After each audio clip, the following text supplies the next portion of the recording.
Thanks for tuning in to this episode of History's Greatest Battles. As always, if you're not yet, please subscribe and share this episode with a friend. Since the famed General Winter, or General Frost, helped crush Napoleon's forces during their retreat from Moscow, as we spoke about yesterday, I thought it appropriate to again speak on the matter as it pertained to Hitler's forces falling victim to the same famous general, Zima, or Winter in Russian. From the Combat Studies Institute in 1981, the U.S. Army Command and General Staff College, Dr. Alan F. Chu wrote a paper on the Russian winter. Near the beginning he writes, by the way, this comes from the document called the Leavenworth Papers. It reads, "The harsh climate of that region can be an indiscriminate killer, and the successful army must adapt to winter conditions. In the following examples, all illustrating combat in northern and subarctic European Russia, both Russians and their opponents paid the ultimate price when they overlooked this reality. Mobility and logistical support are restricted. Roads and runways can only be kept open by plowing or compacting the snow. Infantrymen moving through deep snow rapidly become exhausted. Extended marches require skis or at least snowshoes. Without special lubricants, firearms and motors may freeze up and become inoperative at sub-zero temperatures. Human efficiency and survival require adequate shelter. If not available locally, portable shelter must be provided. Frostbite casualties may exceed battle losses unless troops wear proper clothing, including warm gloves and footgear. Speedy removal of the wounded from the battlefield to shelter is essential to prevent even minor wounds from resulting in death from exposure." For both armies, this was overlooked and they paid the ultimate price in war: defeat. Let's now experience the Battle of Moscow. Welcome to History's Greatest Battles, Season 1, Episode 66, The Battle of Moscow, the 30th of September to the 5th of December, 1941. Soviet forces, roughly 1 million men. German Nazi forces, roughly 750,000 men. The failure to seize Moscow sealed the fate of the Nazi war effort in the Soviet Union. What could have been a decisive blow to Stalin's regime, unraveling Soviet defenses and shattering communist control, instead became the turning point from which Hitler's ambitions would never recover. Moscow wasn't merely a city, it was the nerve center of Soviet power, the key to unraveling the Eastern Front. Without it, the German advance faltered, and the dream of a swift victory over the USSR collapsed into a nightmare of attrition, leaving the Reich to bleed out on the frozen plains of Russia. In the wake of his bitter failure to crush Great Britain in 1940, Adolf Hitler, seething with frustration, cast aside his ambitions in the West. His gaze snapped eastward toward a more formidable prize: the Soviet Union. Communism had long been a target of Hitler's venomous hatred. Though pragmatism led him to a temporary truce with Stalin in 1939, Hitler's true intentions never wavered. He sought to obliterate that loathsome ideology and seize Lebensraum for Germany, a goal he had declared with ruthless clarity in his manifesto, Mein Kampf. By December of 1940, Hitler's ambitions took form in Directive 21. His objectives were bold, yet baffling. Moscow, the heart of the Soviet beast, was to be sidelined. His fixation rested on Leningrad and Stalingrad, cities he saw as symbols of Soviet power, ripe for destruction. The fall of Leningrad and Stalingrad, cities bearing the names of Bolshevik titans, would soon send shockwaves through the Soviet regime, ensuring communism's collapse, or so Hitler believed. Hitler's generals saw things differently. They demanded a direct strike on Moscow, where both strategic and symbolic power converged. The city was the nerve center of the Soviet Union. Its fall would shatter Stalin's empire at its core. Moscow was more than a mere capital. It was the lifeblood of the Soviet war machine. Its capture would sever critical supply lines, halt industrial output, and choke off reinforcements from the distant reaches of the Soviet East. Politically, Moscow's significance was insurmountable. Stalin could never abandon it. Defending the capital would force the Red Army to throw wave after wave into the fray, creating a slaughterhouse where entire Soviet armies would be ground into dust. Crushing Moscow meant more than military victory. It was the heart of Soviet authority. Taking the city would decapitate the regime, leaving the Soviet state headless, broken, and reeling. No other target held such promise of utterly obliterating the communist menace. The annihilation of Moscow would be the final blow. But Hitler, possessed by an irrational obsession with the symbolic power of Leningrad and Stalingrad, dismissed as, quote, mystical bunkum, end quote, by historian J.F.C. Fuller, would not be swayed. Thus, the fateful invasion of the Soviet Union began to take shape. Hitler's grand plan split his forces into 3 titanic army groups. Army Group North was to sweep toward Leningrad. Army Group South would crush Kiev and the Ukraine, while Army Group Center would spearhead through the heart of Soviet defenses, then swing north, creating a colossal pincer that would entrap entire Soviet armies in its iron grip. This strategy was not without its merits. By seizing the Ukraine, the breadbasket of the Soviet Union, and pushing into the Caucasus, the Germans would starve their enemy of vital resources. In the north, the capture of Belorussia would give them control over key industrial hubs, crippling Soviet war production. When the invasion began on June 22, 1941, it unfolded with ruthless efficiency. Hundreds of thousands of Soviet soldiers were taken prisoner, entire divisions decimated. The Soviet Air Force, caught unaware, was obliterated on the ground. German fighters reigned supreme in the skies, cutting down Soviet bombers as they scrambled helplessly from the east. In less than a month, the German juggernaut neared Leningrad in the north and was locked in battle for Smolensk, a mere 200 miles from Moscow's gates. Then on July 19, 1941, Hitler made his fatal misstep. In Directive 33, he commanded key divisions of Army Group Center to break away and reinforce the northern and southern fronts, scattering the force that had been destined for Moscow. To the Soviet High Command, this diversion of German forces after the hard-won victory at Smolensk seemed a divine reprieve. They had braced for the inevitable German thrust down the solitary road to Moscow, a blow they had no means to repel. But instead of an immediate onslaught, Marshal Timoshenko was gifted precious time. He rallied his forces and hastily erected defenses around the capital, fortifications that had been little more than a desperate dream before. For nearly 2 months, Timoshenko reshaped Moscow's defenses, while the Germans threw themselves against Leningrad and Kiev.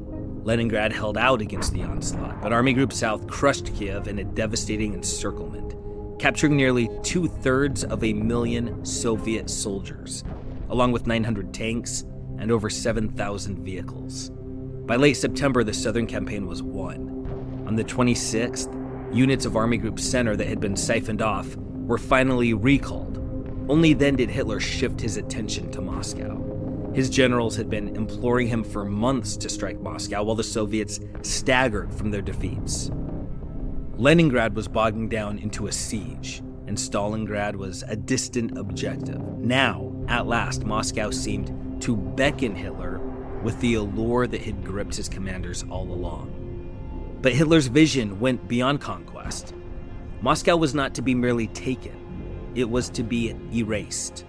Its annihilation would stand as the final symbol of communism's death. He had even planned to funnel refugees eastward, ensuring that their terror would poison the Soviet heartland. None, however, would be permitted to flee west. Hitler had no interest in feeding useless mouths, an expense he deemed beneath the Reich. Hitler's fatal flaw was not in the decision itself, but in its maddening delay. His generals had begged for an immediate thrust after the triumph at Smolensk, or at the very least, by the 1st of September. Such timing would have given them the weather they needed to capture Moscow before the Soviets could fortify it. Instead, Hitler dallied, fixated on completing the Kiev encirclement before reassigning the vital forces back to Army Group Center. By the time the order came, October was already upon them, and the moment for striking Moscow had all but slipped away. Heinz Guderian, the legendary tank commander, was tasked with a grueling maneuver. His elite 2nd Panzer Group tore itself away from the Kiev front, thrust northward nearly 200 miles, and plunged straight into combat again, spearheading the assault on Moscow's southern flank. Before Guderian's panzers lay 9 Soviet armies, stretched across a vast expanse 100 miles west of the new defensive barrier, an improvised north-south line near Mazheysk, a mere 50 miles from the heart of Moscow. On September the 30th, under the blazing autumn sun, the German war machine unleashed its fury. 2 massive pincers surged from the north and south of Smolensk, driving relentlessly toward Moscow. By October the 10th, the jaws of the German trap snapped shut, enveloping 6 Soviet armies. A second encirclement to the south added to the carnage. The Germans now held a staggering 673,000 prisoners, seized 1,242 tanks, and captured over 5,000 artillery units. The triumph was short-lived. By October the 8th, the Russian autumn struck back. Torrential rains transformed the roads into bottomless pits of mud, swallowing vehicles whole. Even the mighty German tanks were helpless, their tracks rendered useless in the muck. In just 10 days, the lightning pace of the German advance was reduced to a crawl. They had covered 2/3 of the distance to Moscow, but for an agonizing month, progress slowed to a miserable, grinding slog through the mire. Yet forward they pressed, inch by painful inch. Only when November's bitter cold froze the cursed mud did the offensive regain its momentum.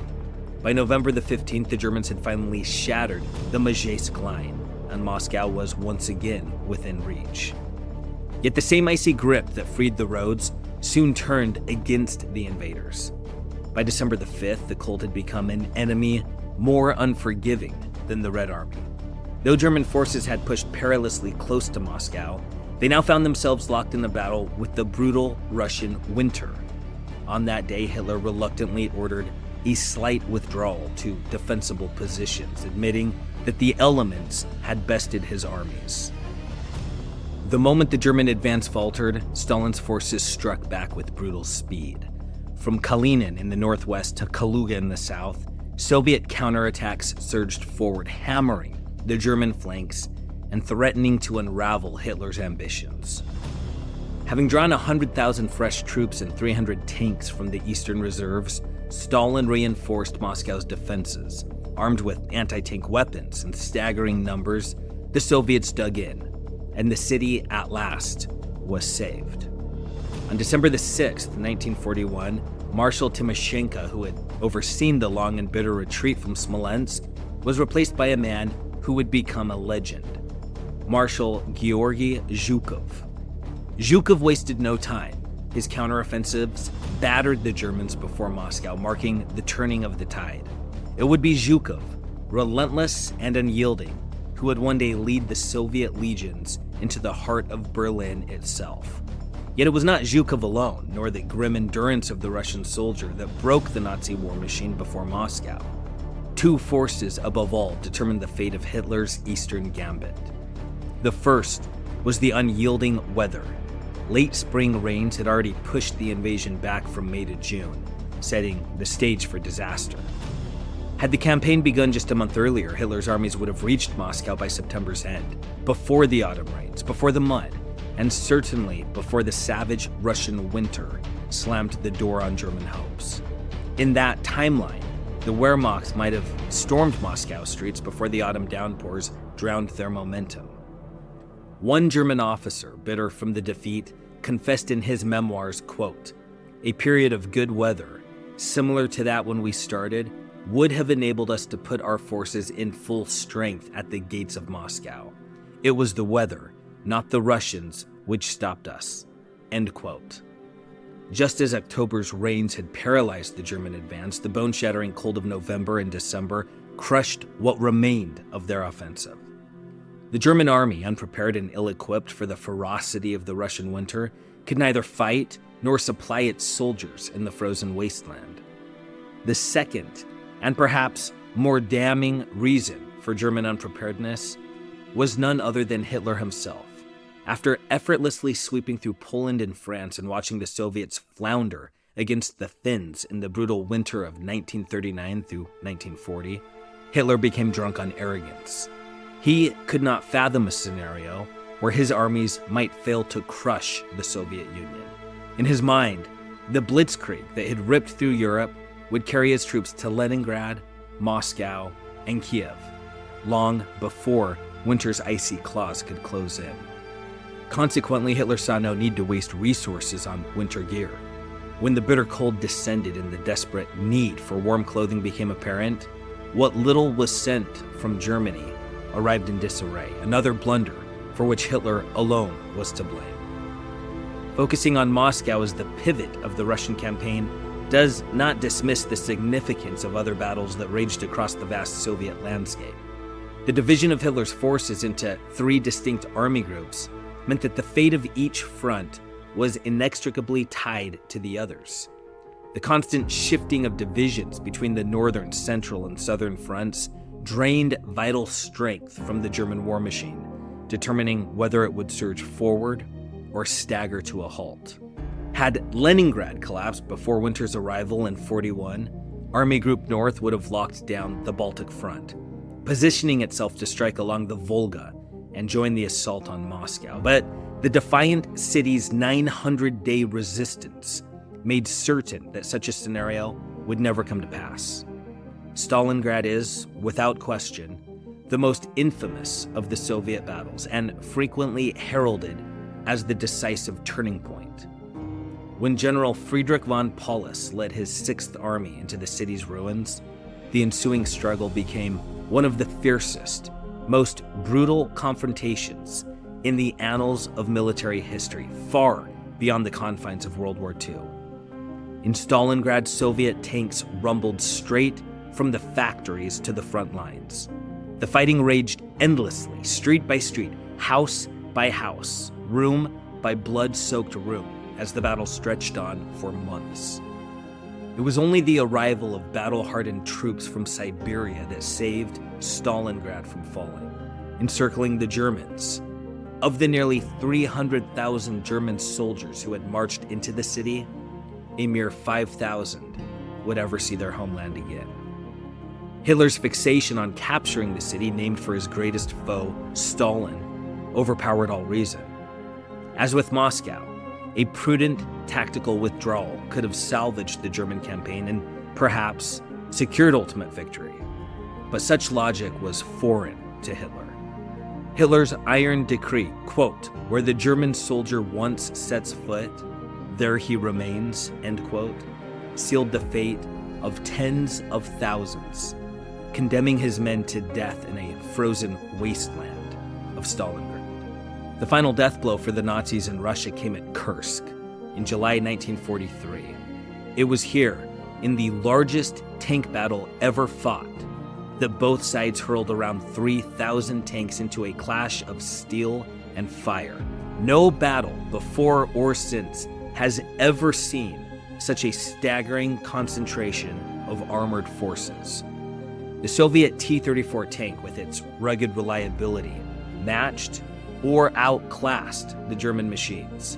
The vaunted German Panthers burned too easily, and even the feared Tigers, for all their superior armor and firepower, fell prey to swarming Soviet infantry, who hurled explosives into their vents with surprising efficiency. After the carnage of Kursk, the German armored divisions were spent, their losses irreparable. From that point on, the Wehrmacht's retreat from Soviet soil began in earnest, a withdrawal that would never reverse. When the Germans first stormed into Soviet territory, they met little resistance from many who had long awaited liberation. In Ukraine and Belorussia, where Stalin's regime had bred resentment and hatred, locals were eager to defect and throw off the communist yoke. To many, the Germans were seen as liberators, and they begged to join the fight against Stalin's tyranny.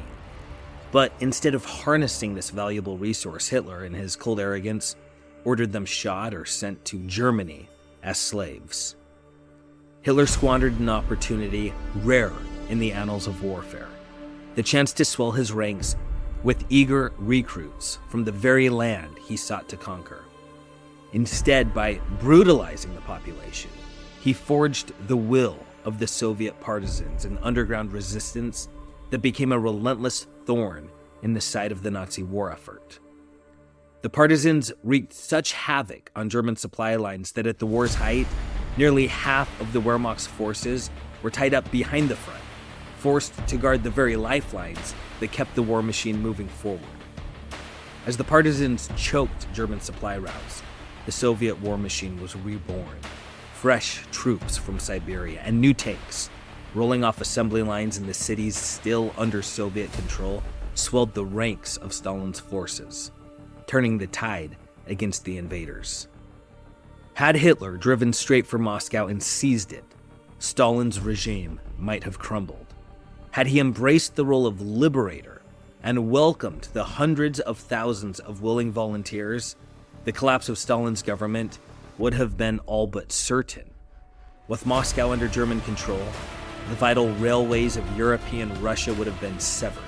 Any remnants of Soviet forces in the east would have faced near impossible odds in shifting westward to defend their crumbling state. With the heart of the communist regime crushed beneath the Nazi boot, the cities and territories Hitler coveted in the east would have fallen like dominoes before his advancing armies. But all these missteps, compounded by the unforgiving Russian winter, collided with a far greater force: the entry of the United States into the war. December 1941 would mark the beginning of the end for Hitler's Third Reich, as the tides of war began to shift irreversibly against him.